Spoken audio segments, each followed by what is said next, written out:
please someone confirm that you can see my screen okay? Yes, we can. See. Okay. Okay, and we're right on time as well. This is just loading. So welcome to the Ensembl workshop for browsing genes and genomes with Ensembl. And my name is Alina Mushtaq. I represent the outreach team, which includes 4 people, and we're responsible for delivering training courses and shorter webinars. We're also in charge of the Ensembl help desk, social media, and Ensembl blog. Today, we're going to talk about the different data types that you can find in Ensembl and how to get the data that you are interested in. So just a little bit of the overview of what we're going to cover in the this week and a little bit of next week. So today I'm going to speak to you about introduction to Ensembl, and then tomorrow I will introduce you to genes and transcripts in Ensembl, and then we have Ensembl variation and web on Wednesday. Web is a really cool tool to annotate your own variants, so make sure to tune in for that. And then we have comparative genomics on Thursday, and then we have Ensembl regulation. So I'll talk to you a little bit about the regulation data that we have in Ensembl and our regulatory build. And then next week on Monday, we'll talk about Biomart, which is our online data export tool, and it's quite useful and it's quite popular with researchers as well. So a little bit about the structure of our workshops. So I'm going to present the different data that we have and how we produce this data in Ensembl. And then I will move on to a short demonstration. So we will go to the Ensembl browser page, and then I will show you how you can find the data or how you can use the different tools. And you can follow along on the screen, or if you have 2 screens, then you can also go to the course book, which I will show you in a minute, and sort of just go through the course book on your own. And then we'll have around 15 to 20 minutes for exercises, so you can try things out for yourself. So go beyond the demo and try and find different data that we have on the website. So I'm going to jump out of my presentation and I'll just show you the training page. So you can find the training page on training.ensembl.org. And let's go to it. So once I've navigated to training.ensembl.org, you can find the materials find materials from training. And I'm going to click on these presentation examples. And you can find the Nextgenhelper Ensembl browser course on the page. And on the Nextgenhelper training page, you'll be able to find the PDF version of the presentations. So these are presentations from today and the ones that I will be covering over the week. And then we have our coursebook. So I'm going to just click on the coursebook just to show you a little bit of what it looks like.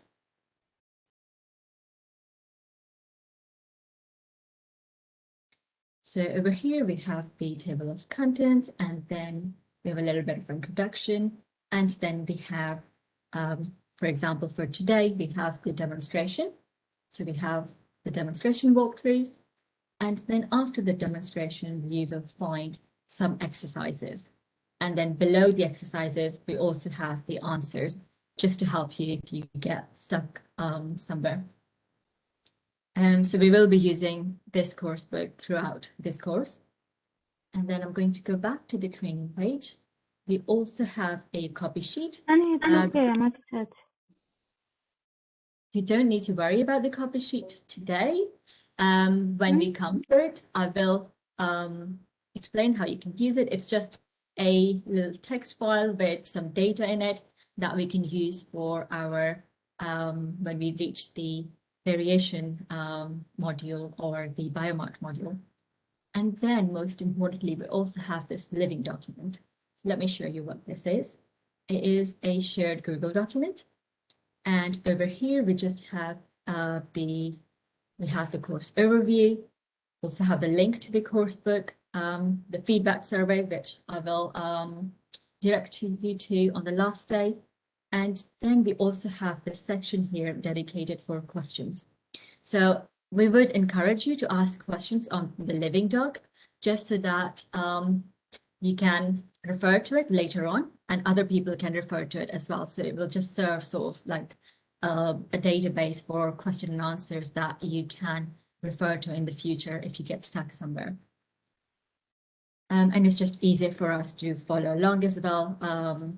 So we can share screenshots over here as well to just give a clear idea of where you might be stuck or how we can help. Okay, and that's it about the training page. And now I'm going to go back to my presentation. So the objectives of the workshops are to talk about what Ensembl is, what type of data you can find in Ensembl, how to browse and navigate the Ensembl website, how to search and visualize the data, customize a page, the different types of data that are available on the browser. And then finally, the most important one, I'll also show you where you can find help on Ensembl. So I'm going to start with introduction, about a little bit of history first. So the first genome was sequenced by Fred Sanger and his team in 1977. And it was a small bacteriophage genome of about 5,000 bases. And this paved the way for sequencing of more complex organisms, including the draft of the human genome, which was published in early 2000s. This is a much larger genome of about 3 billion bases, and since then, many other organisms have been sequenced as well. The advances in sequencing technology has enabled the scientific community to sequence many different organisms, and now we have large consortia that are aiming to sequence all living organisms on Earth. But it has also enabled sequencing of many different individuals of a given species. So, for example, different people of various ethnicities to assess the genetic diversity within the population and their allele frequency. And Ensembl was started in 1999 when the human genome was in commission, as it was known that the automatic annotation would be essential. So Ensembl's goal was to automatically annotate the human genome and integrate this annotation with other biological data to make it publicly available. And since Ensembl launched in 2000, many other genomes have been added to Ensembl. So why do we need genome browsers like Ensembl? Genomes are big and they contain a lot of data, and we're producing them at a fairly rapid rate. And if we look at sequencing data, it can look a little bit like this that you can see on my slide. And it's just a string of letters of genetic code, and this data is completely meaningless without annotation. The only way this data will mean something is if we work with it and we process it, which is what genome browsers do. So Ensembl is a type of genome browser that takes publicly available sequencing data from genomes. It's important to remember that we don't do any sequencing ourselves. So we take publicly available sequencing data and we make sense of that data. So we annotate genomes with genomic features like genes, gene variants, enhancers, and promoters. And we also perform analysis on this data. Ensembl is also called added value resource, and this means that it brings together information from a wide range of other databases in a single site and provides easy access to that data. We're not the only genome browser, so we have a sister page called Ensembl Genomes, which is dedicated to non-vertebrates, and you might also come across UCSC Genome Browser and also NCBI Genome Data Viewer.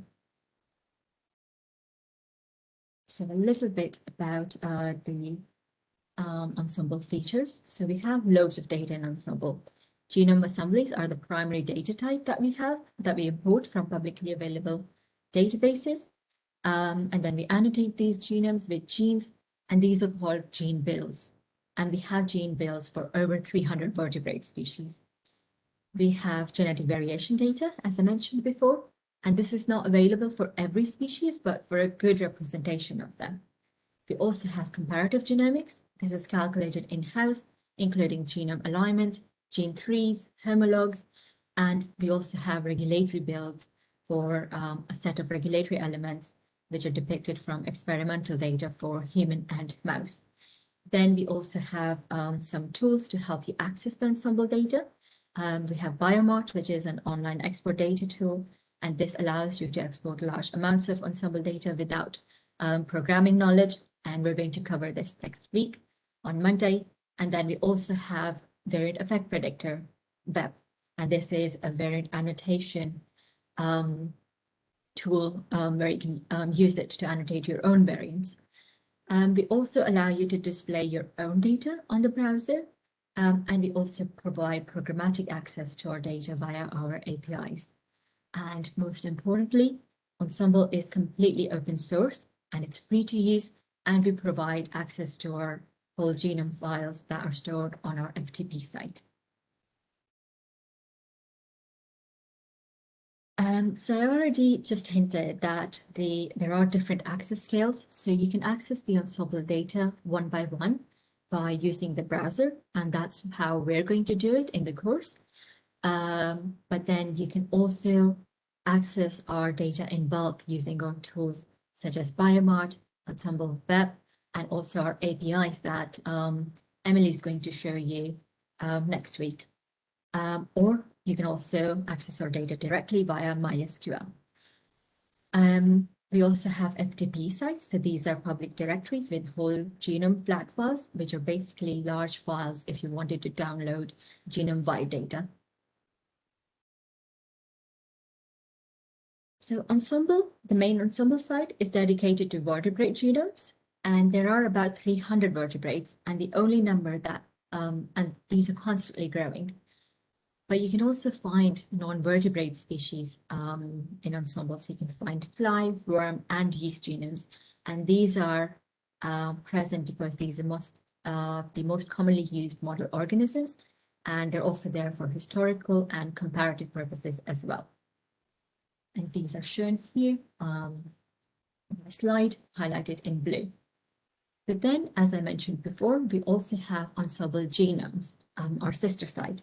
And this is the site that is dedicated to non-vertebrates, and it's split by taxa. So you can find Ensembl bacteria, Ensembl fungi, metazoa, plant, and protist species. These are color-coded, as you can see on the slide, and they all follow the same logic and organization as the main site. So a little bit of a comparison between Ensembl and Ensembl Genomes. And you'll see that that Ensembl, the main Ensembl site, is a little bit older, but the biggest difference between the two is that we annotate most of the vertebrate genomes ourselves, whilst for the non-vertebrates, the annotation is done in collaboration with the scientific communities. So we would import the annotations from external sources. So, for example, for Drosophila, we would import it from Flybase. Ensembl data is updated every 3 months. So as genomic data constantly changes, so our data is not static. Every 3 months, we release a new version, and behind the scenes, there is a lot of work as new genome assemblies are input, and we update our gene sets. We update our software. We also run new analysis on that data and update our variation and regulation data. And finally, we package it all up and display it in the browser. The current Ensembl release is Ensembl 104, and for Ensembl Genomes, it is 51. And the current Ensembl 104 will get updated sometime in October. But this means that if you come back to Ensembl in a few months' time, the data there might not be the same. So it's crucial to know which version of Ensembl you're working with. And if you wanted to make your data consistent and wanted to find the version that you're using in the past, I'll show you where you can find the archives. And we have archives stored for all of our versions, and this keeps frozen in time for up to 5 years. On top of our releases, we also have Ensembl Rapid Release.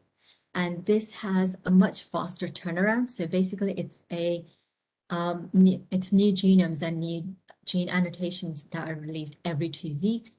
There's no other data type, so you won't be able to find comparative genomics analysis or variation or regulation data.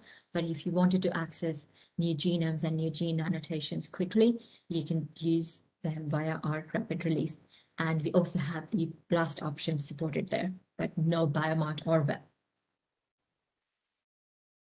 So let's talk a little bit about genome assemblies. The primary data type, as I mentioned, that you can find in Ensembl is the genome assemblies.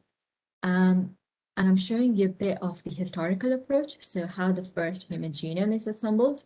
Currently, there is no sequencing technique which is able to read the entire chromosome. So the first DNA it has to be fragmented, and the fragments are then sequenced. So step 1 is to cut DNA into chunks, and then human DNA was previously cloned into bags. So these are bacterial artificial chromosomes, which were then grown in bacterial cultures to amplify the number of DNA copies. And finally, the cloned DNA was sequenced from bags using Sanger sequencing. And later on, there was an era of PCR amplification, and nowadays often you don't really need any amplification at all.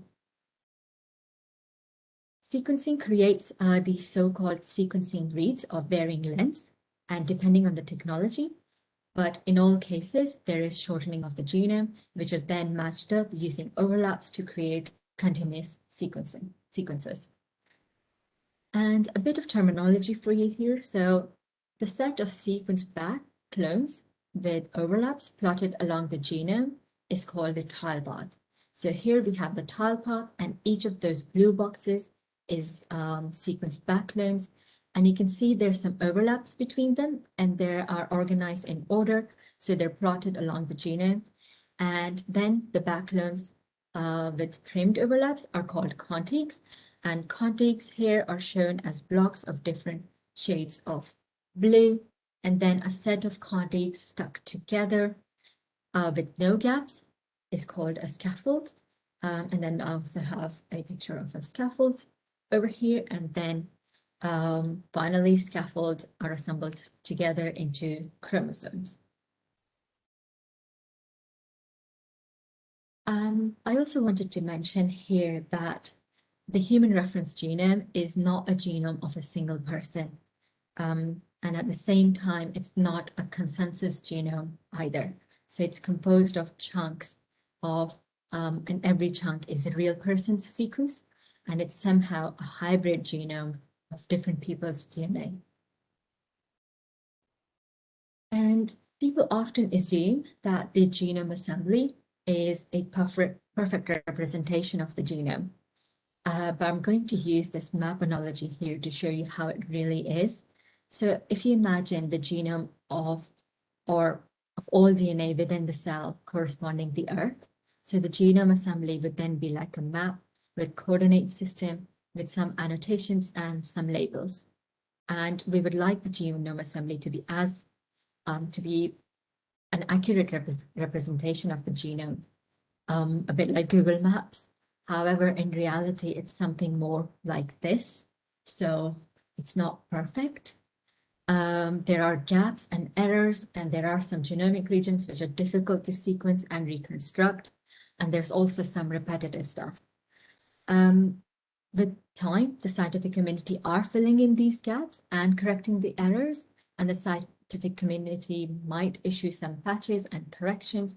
So the bottom line is that genome assemblies do change, and these are being improved on.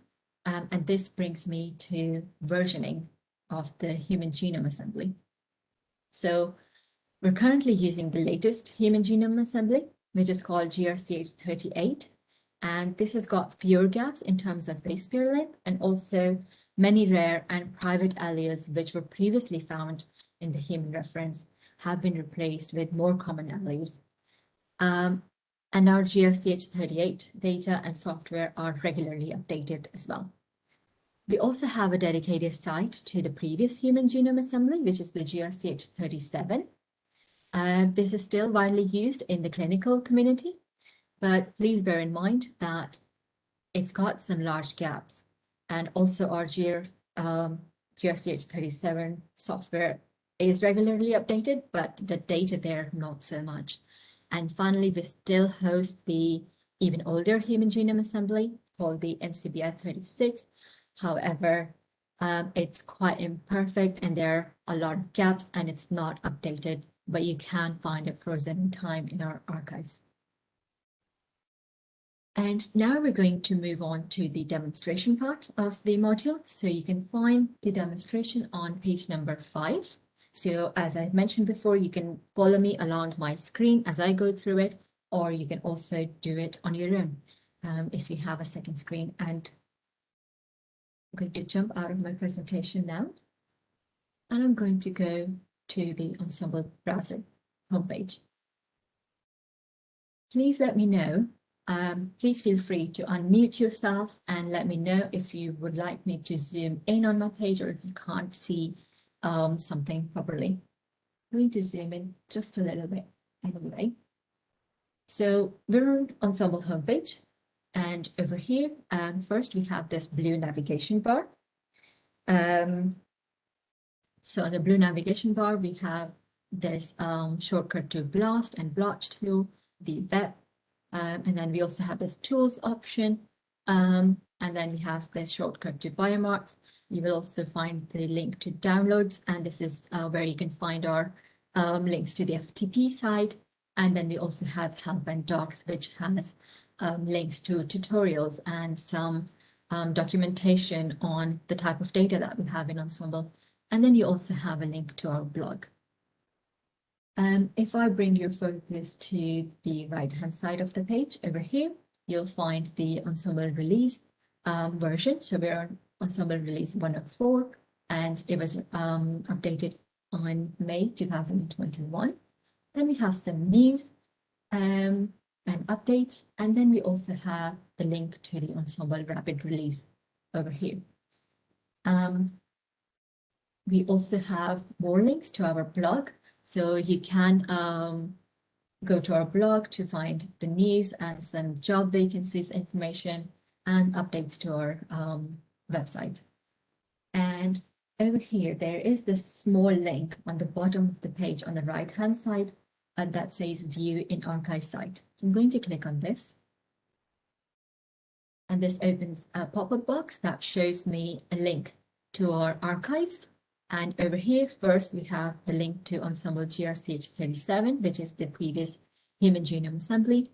And we also have the links to our old versions over here that are frozen in time for up to 5 years.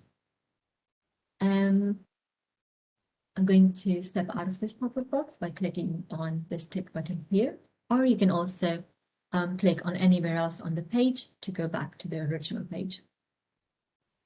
And if we come back to the center of the page, we have this search option here. And over here, we can select from this drop-down menu. We have the choice to select our species that we're interested in. We also have the link to help and documentation here.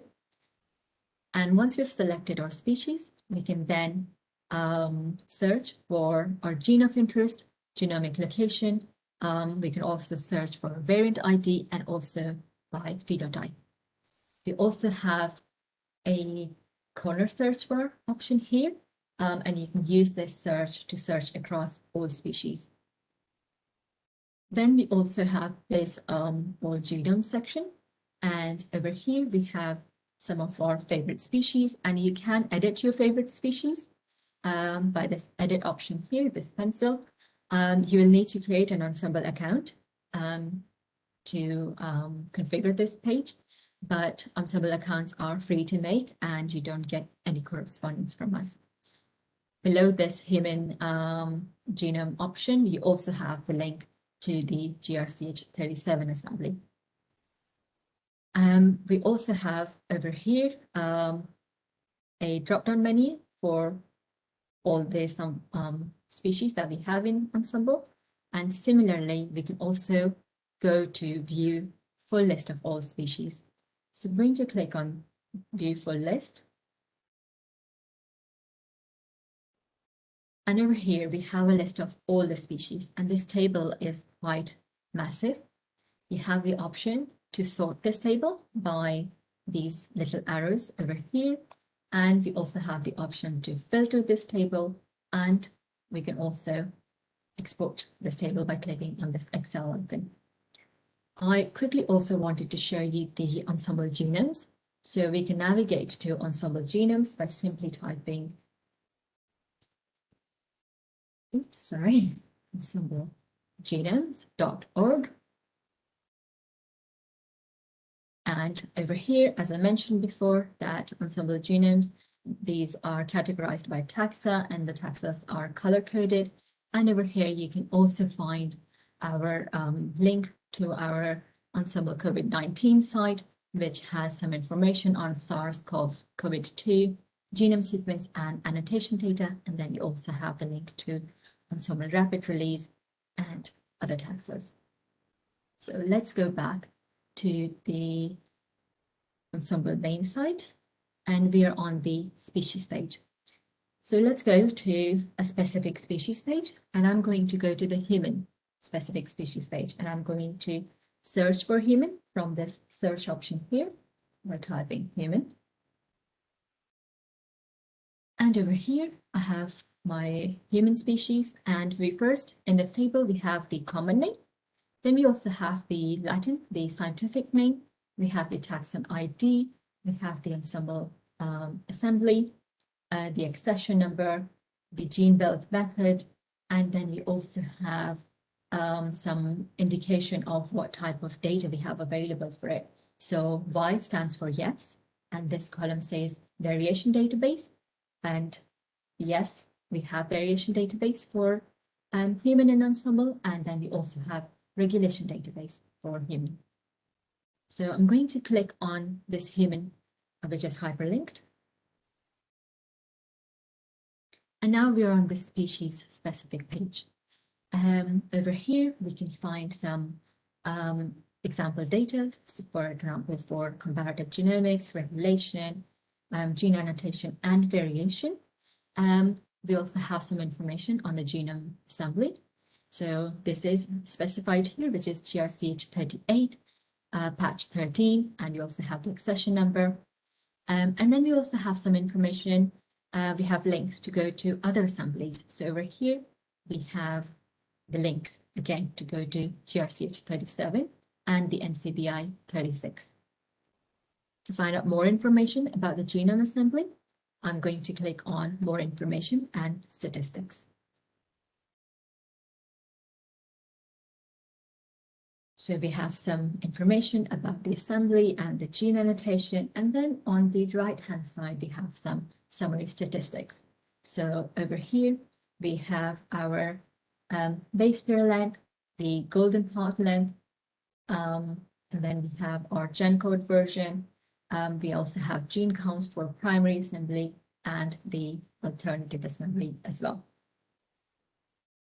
And I think this is it for the first demonstration. I'm going to go back to my presentation.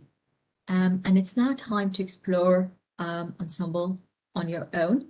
So you can find the exercises on the course book on page number 9.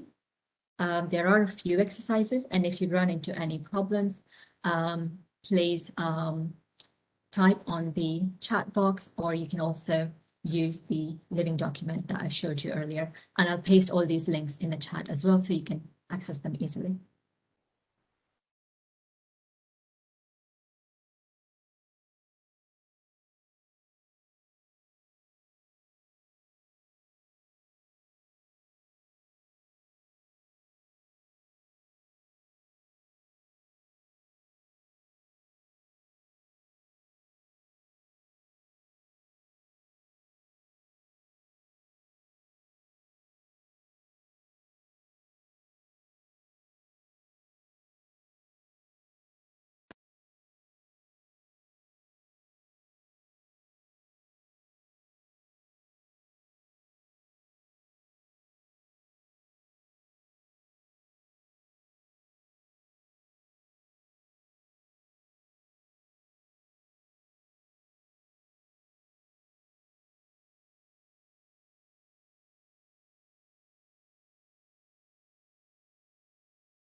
So there is a question about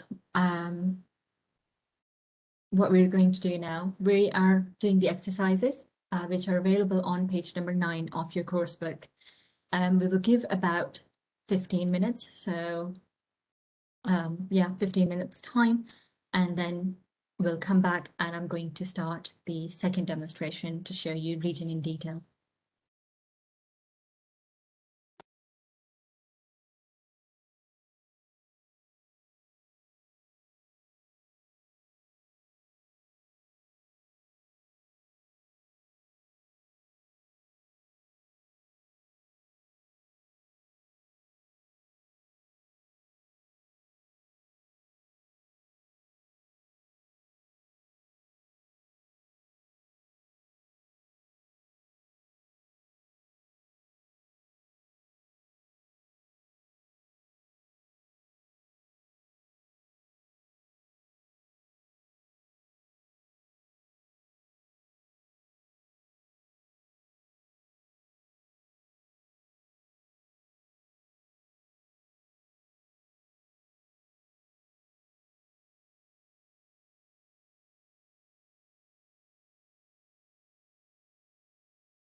There is a question on the Living Doc about golden length, golden path length.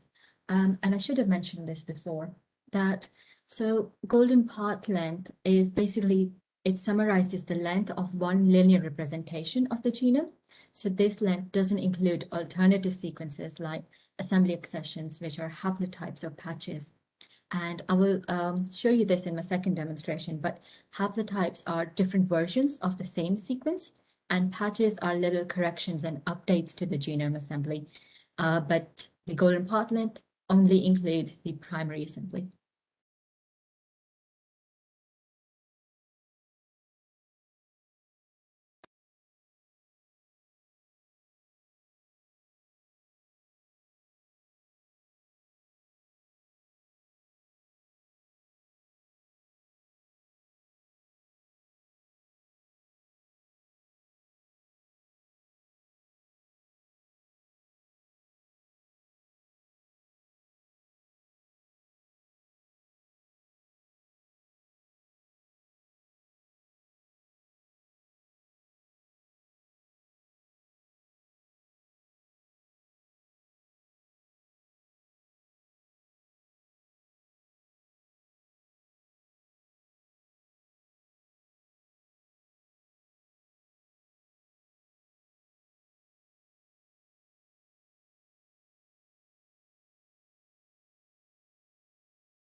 How is everyone doing with the exercises? If you have any questions, please let us know, either on the chat box or on the living document, and we'll be happy to help. And I also wanted to mention that these exercises are for you to explore the ensemble data. They're definitely not a test, so we don't need to know your answers. And you don't have to do all the exercises either. Just do the ones, choose the ones that are relevant to you, and then try them. And we have about 5 minutes, but if you need more time, please let us know on the chat box, and then we can give 5 extra minutes.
There's a question about the first exercise, which is on Panda. So let's do that on the screen.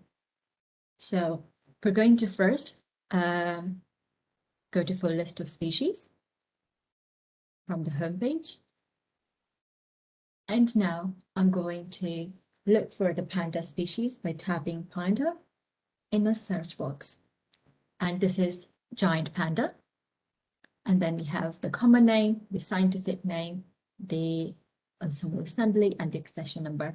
But let's go to the species specific page. So I'm going to click on giant panda. And then over here, we can find the name of the assembly, the accession number in this genome assembly section. And we can also find some more information and statistics by clicking on more information and statistics. And then over here, we have the base pairs, the golden path length, annotation method, and gene counts, and so on.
I hope that everyone got on okay with the exercises. There were some questions, so that's nice.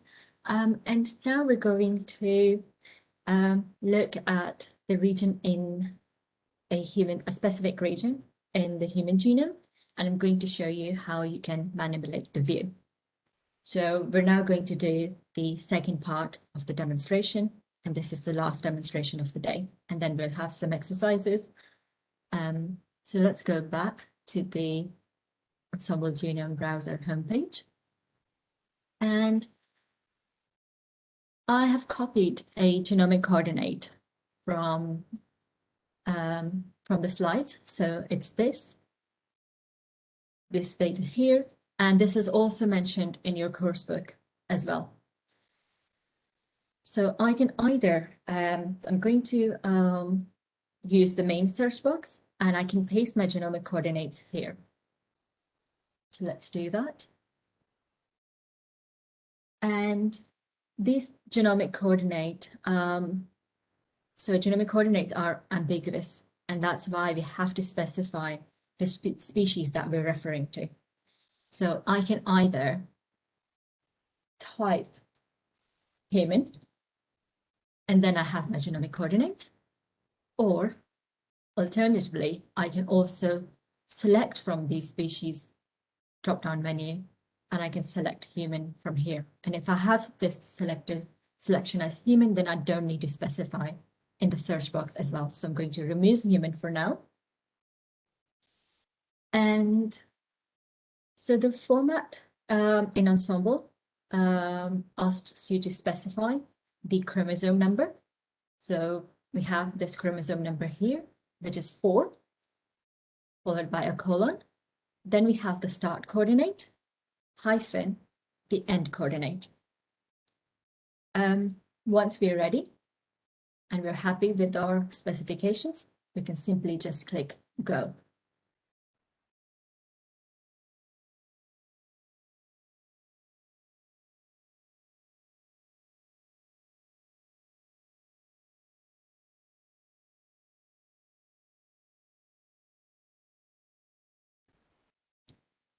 And now we're on the location tab.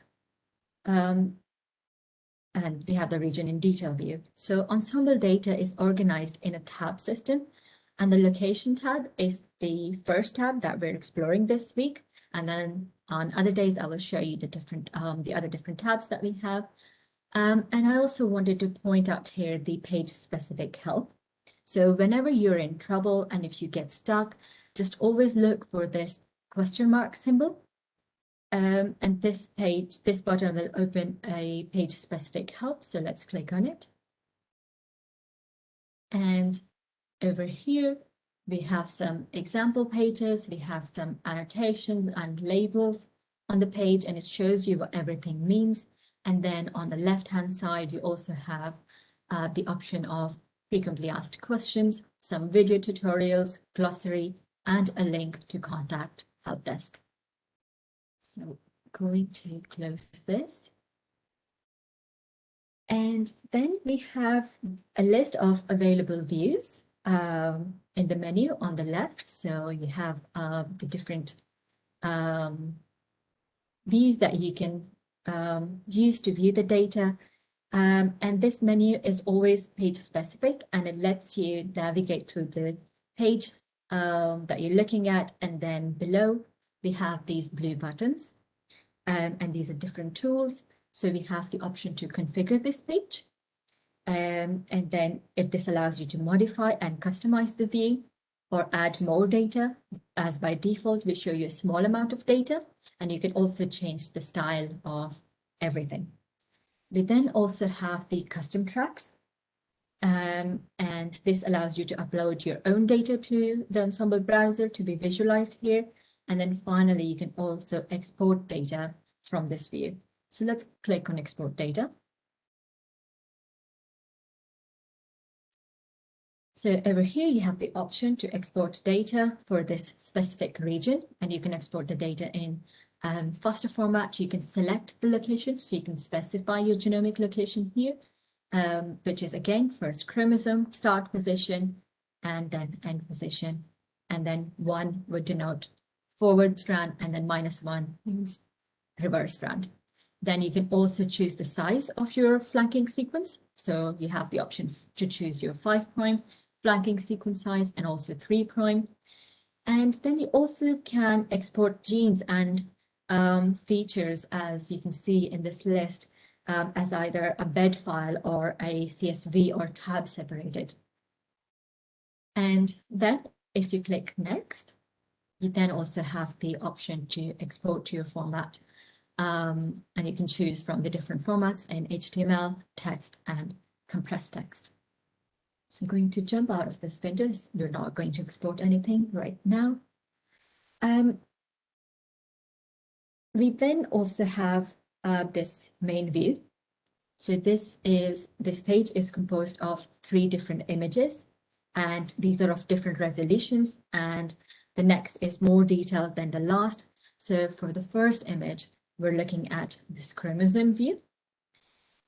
So our genomic region is indicated here by this red box. And we have this chromosome track. So track is a genome browser specific term, and it's basically a type of data that is plotted along the genome. In the track, we can see chromosome with cytogenic banding. So we have these bands shown as gray and black boxes. And then we also have these bars, these green and red bars, which are assembly exceptions. So as I mentioned before, that we have haplotypes and patches. So here we're dealing with, for example, if we click on this patch, so if you click on this patch, then we have some more information about it, and then you can also compare it with reference, or you can also find some more information about assembly exceptions. You also have the option to draw on this view. So once you move your mouse along it by clicking, you can draw, and then you can mark this region, or you can also jump to this region. Then we have the region in detail view. So this is a 1 megabyte view, and this image is centered around, so red box is over here, and this image is centered around our region of interest. So our region of interest is still shown as this red box. And this view also allows you to scroll along the genome by choosing these options. So you can scroll left or scroll right. You also can change the action of your mouse. So you can, if I select scroll, you can then scroll across the genome. And when I do so, the image below grays to match. So this will update this image to match with 1 megabyte view, but we're not going to do that. So I'm just going to say insert scrollable image. And then you can also choose for your mouse to select the draw option from here on the right-hand side, and then I can draw along the genome.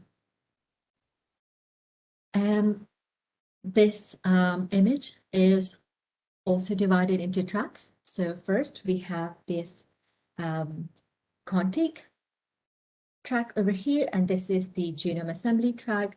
So this is our double-stranded DNA with contigs shown as a blue box of different shades. And then we also have our gene track.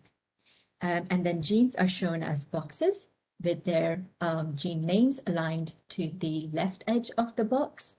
And the orientation of the gene, so this little arrow over here will indicate the gene orientation. And then the next track that we have is the regulatory build, so our regulatory elements, and you can find some legends over here for the regulation, the regulatory track. And then finally, we also have, if I scroll down further, we have this most detailed image on the bottom. And this is basically our entire red box. So this is only our region of interest. And you can see that there are quite a few tracks over here. And then you also have the contig track here, which is the genome assembly. And then we also have genes And genes in this image are shown as transcripts. So a gene in Ensembl is a collection of alternatively spliced transcripts. And you can see that the gene track is split into two. So we have this gene track above the contigs, and then we also have this another gene track below the contig. So above the contig is the forward-stranded genes, and then the reverse-stranded genes are shown below the contig. The strand is also indicated by coloring. So the forward strand is indicated by this blue shading here, and the reverse is indicated by this peach shading. I hope this makes sense. We will focus a bit more on this tomorrow when I speak to you about genes and transcripts. Similarly to other views, you also have the option to draw.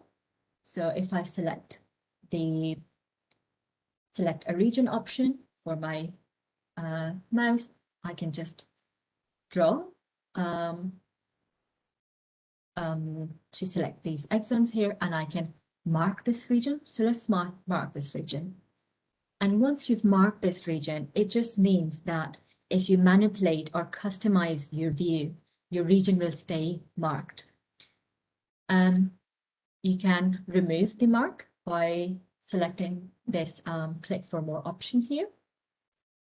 And then you can select remove marking and this cross button here.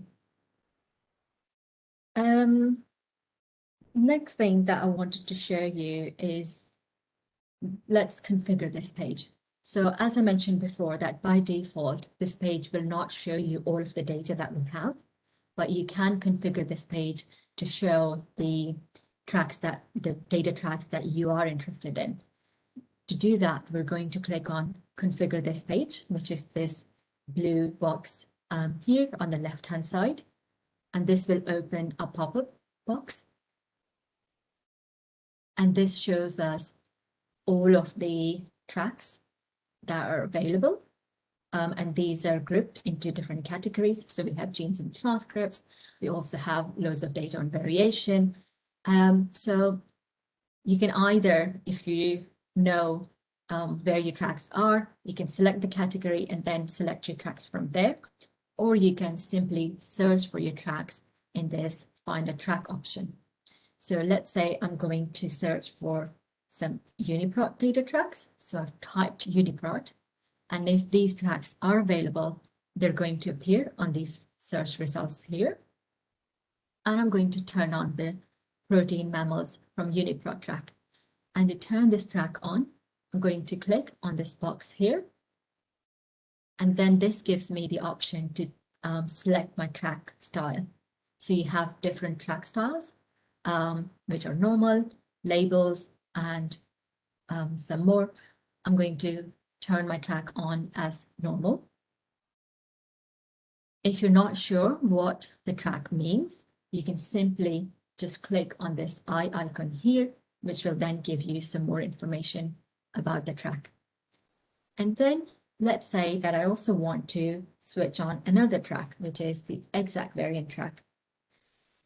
So I'm going to also turn on the exact short variants, and I'm going to turn this on as normal as well. Once I'm happy with my track selection, I can simply save and close. This is going to take a little bit of time to load.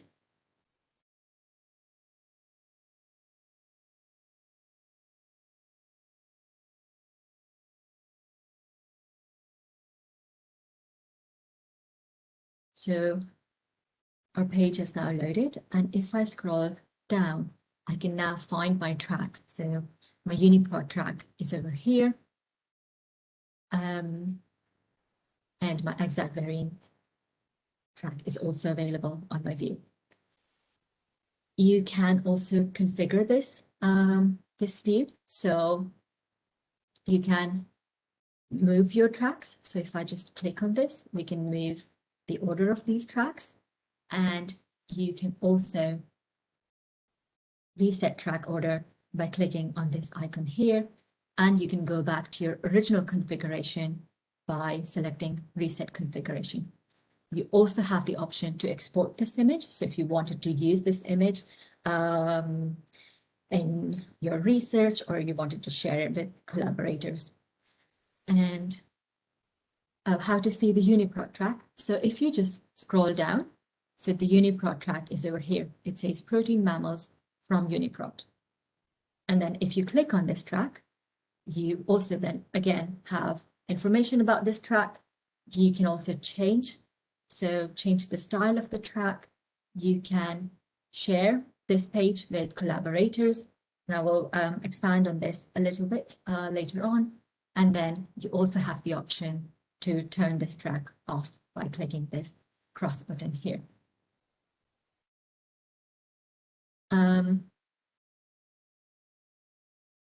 And then, as I mentioned, so you can export this image and you can also share this image. You can also, so if I click on share this image, or you can click on share this page, we will share the entire page.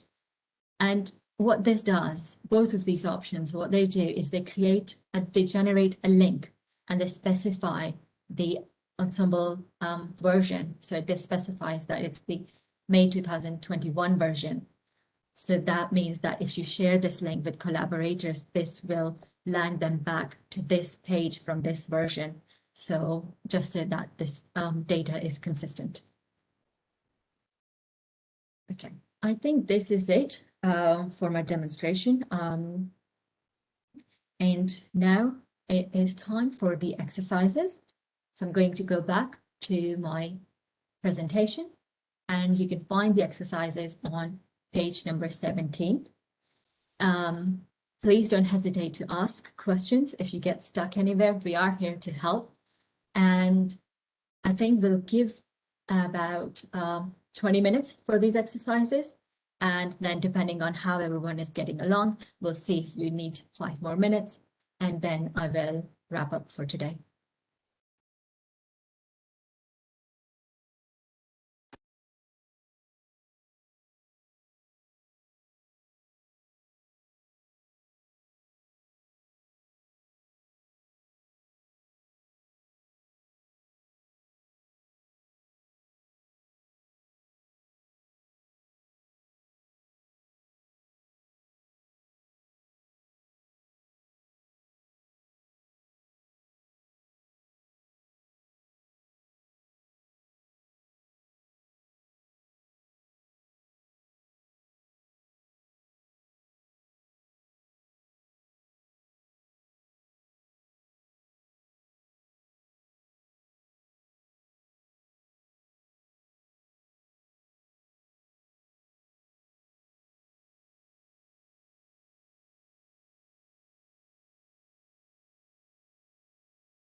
There's a question about the bracket 2 exercise.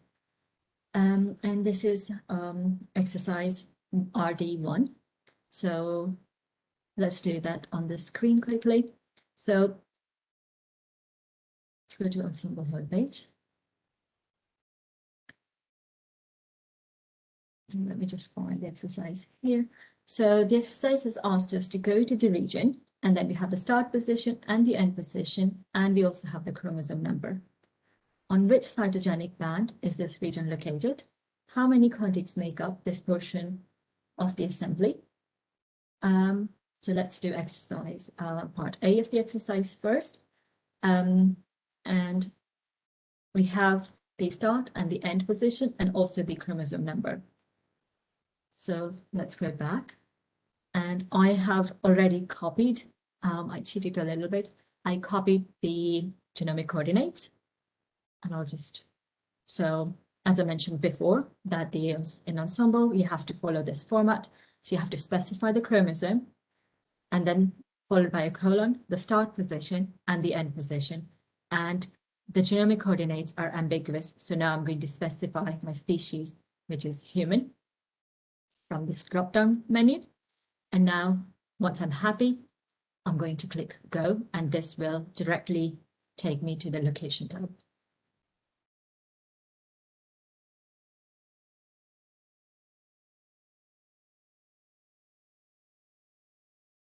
So our region in detail is just loading at the moment.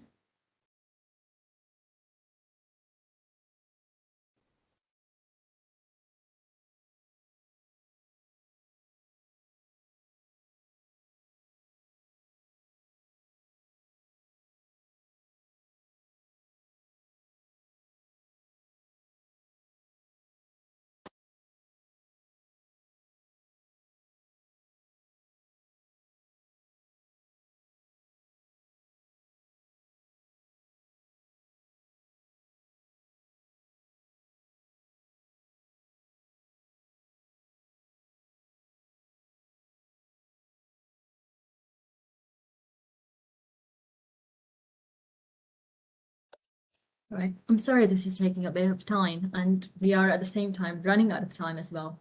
So once this page has loaded, as I mentioned before, that your red box will be shown in the 1 megabyte view. And from here, you can see, you'll be able to see that our specific region falls on which chromosome band. So we have Q13.1 indicated here, and you can also count the contigs. And the LTR part of the exercise, to count the LTRs, you will need to go to configure this page, and then you will need to search for your specific track and turn on that track. So let's just quickly see if we can do it. So I'm going to search for repeats, and then within repeats, I have this LTRs track, and I'm going to turn it on as compact. And once I'm happy, I'm going to save and close, and then that will appear. This track will appear on your most detailed view, and from there you will need to manually count the LTRs that span the BRCA2 gene. And with this, we have come to the end of today's session. And I just wanted to give you a little bit of a recap on what we covered. So we spoke a little bit about introduction to Ensembl. I spoke to you about the different, how to navigate your way on the Ensembl homepage, where you can find the species-specific pages. And then I also demonstrated how you can view specific regions in Ensembl and how you can manipulate the views and add more data to it. Tomorrow, we're going to talk about genes and transcripts. We covered the genes and transcripts a little bit today, but I will expand on it a bit more in detail, and then the different annotation methods that are used in Ensembl, and we'll also explore 2 more tabs, which are the gene tab and the transcript tab. And with this, I would like to thank you all for your attention and your questions, and see you tomorrow, same place and same time.